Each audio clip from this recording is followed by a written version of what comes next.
What is going on, YouTubers? Jay here from MJ Tech. Today, just like the title says, I'll be switching from the iPhone 14 Pro Max to the Pixel 7 Pro, and I have my reasons for that, and one of them is one that really has me going nuts, and you guys will learn about it here in just a second.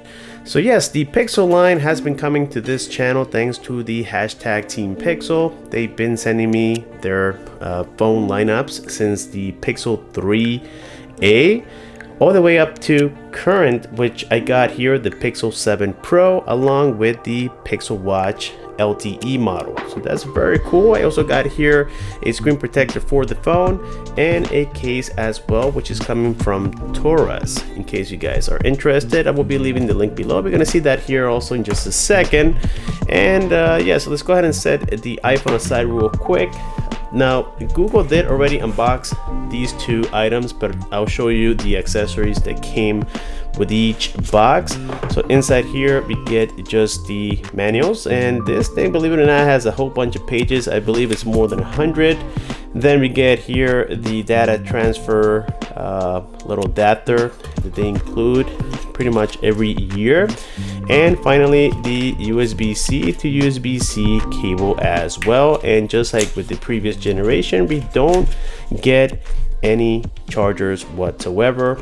So this is a trend that Apple started, and now everybody's just simply following.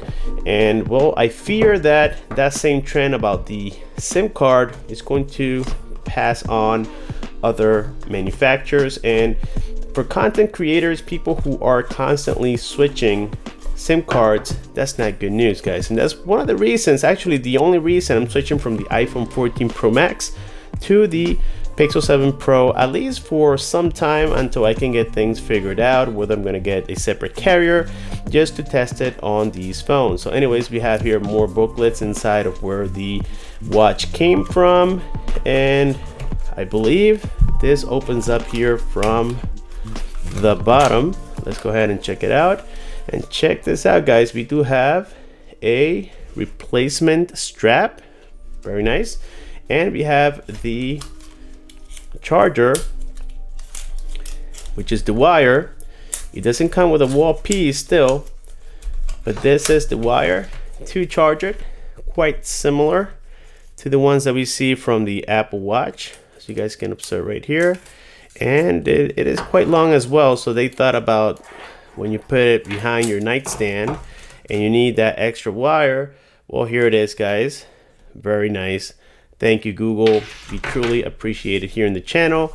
The kids always have a blast with your products and everything that you send me. So that's all we get here inside of the regular boxes. Now let's check and see what came inside this black box. And finally, here it comes, guys. Ta-dan, ta-dan, ta-dan, ta-dan.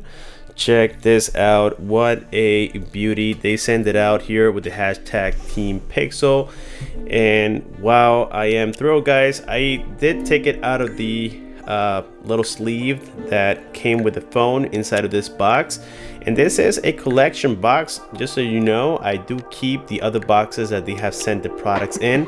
I don't have the products that they sent, but I do have the boxes. So here we have the watch. This is a 41 millimeters, and here we have the Google Pixel 7 Pro. So let's set it aside and get things started up. Well, here we have all of our products, and this is the watch. Once again, I already pressed the little crown here on the side, and it is currently turning on, as you guys can observe right here. So let's just give that a second. Here we have the device, in which I haven't been able to activate due to the fact that I no longer have a physical SIM. The Pixel 7 Pro does support eSIM, but unfortunately I'm having issues with my carrier, which is Verizon Wireless, and I am not able yet to activate it. I believe I have to get a physical SIM or call Verizon and then have them activate that eSIM for me, and that's just a necessary step in my opinion, something that could be avoided if Apple didn't decide to eliminate the SIM card here in the USA entirely. And this is one of the main reasons as to why I am getting rid of this phone. So of course, I'll probably keep it around for a little longer to see what's going to be my final verdict after testing the Pixel 7 Pro for just a little bit longer. But right here, you guys can see that again, I am not activated. I have downloaded all my personal applications and everything I typically use with my phones just to start getting ready for it. But then today I did once again the activation and it wasn't going through. So yes, that's just a major frustration. I really don't comprehend why Apple took this approach to eliminate the SIM card entirely without the carriers basically being ready. This is something that caused a lot of chaos. There's a lot of forums out there that you guys can read on, and it'll tell you that people are super frustrated in that sense of not being able to simply use their devices the way they want to. These carriers are not ready. So let's say want to switch, like right now, the iPhone to the Pixel and vice versa. It's not an easy task, guys. There's a lot that it takes, and I've been in the tech subject for quite a long time, and it's taking me more than a day just to activate a phone. To me, that's just unacceptable. This is one of the most beautiful Pixels that I've seen ever, in the sense that we have that 6.7-inch display, similar in size to what we saw with the previous generation. However, this one has a 2K resolution, 120 hertz. It is an OLED panel with amazing colors. We get amazing cameras. We can't deny the fact that the Pixel comes with the best cameras, one of the best cameras in the industry. And overall, it's a spectacular phone. I already set it up a little bit, as you guys just witnessed, and everything is as expected. Everything is just very Google-ish, like I like to call it. Everything is super smooth, butter smooth, I would call it. There's a few things that need to be updated, in the sense that I saw a few bugs already on this system, but hopefully Google will catch on to that, and I'll be bringing these details on my next video. Today we're just talking about why I am primarily switching the iPhone 14 Pro Max into this device. I also want to try different different features. Now we have Android 13 right here out of the box.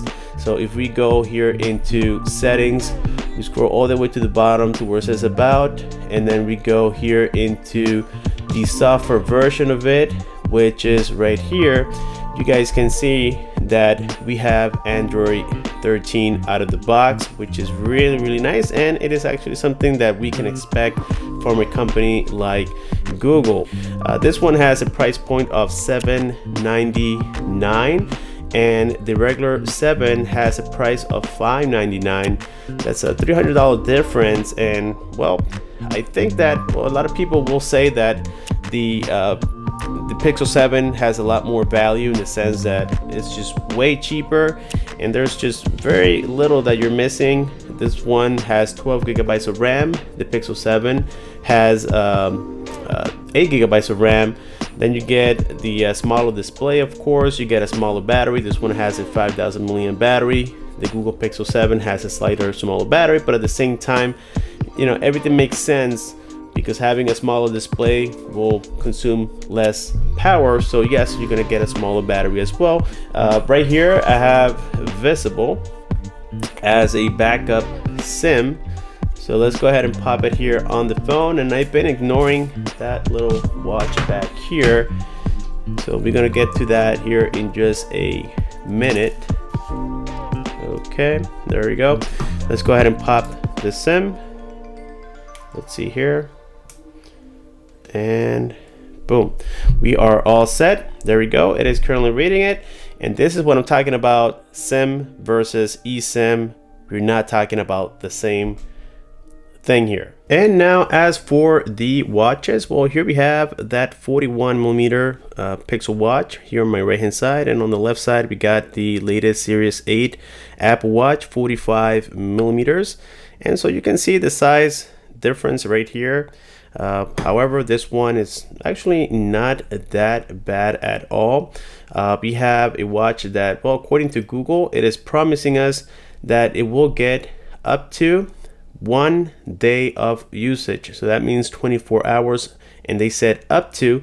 So hopefully we can get throughout the whole day with this particular device. Let's go here into system, and let's go ahead and see what this is all about on the about page. So it is running on Wear OS by Google 3.5. We can see it right here, and yeah, that's like I said, it's very cool.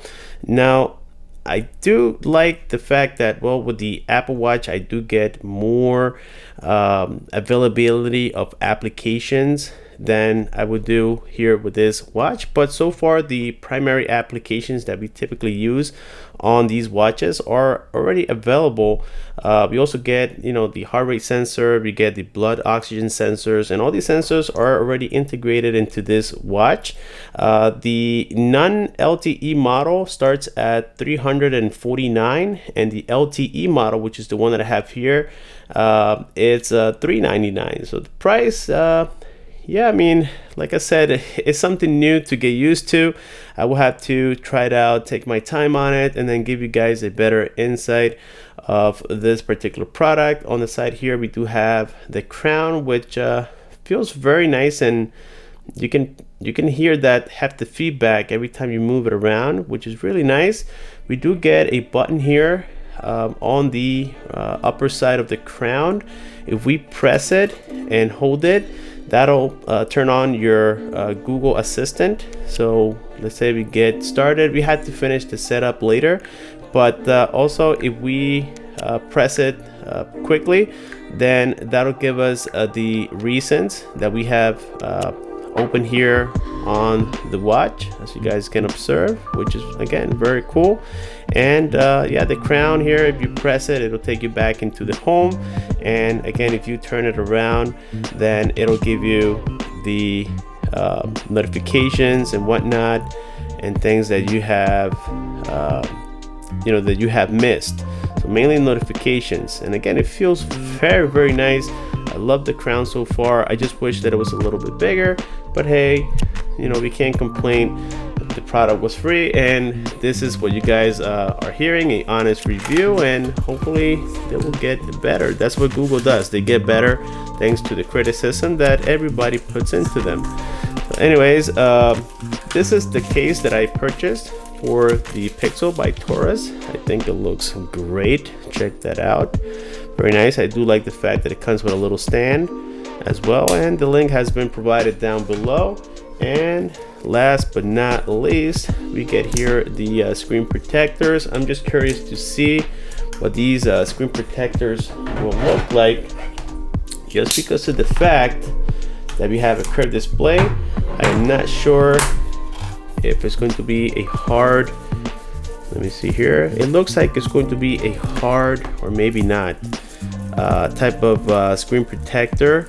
So if that's the case, maybe the curves would not be covered, but I'll keep you guys updated on the next videos. Again, all of the links have been provided down below.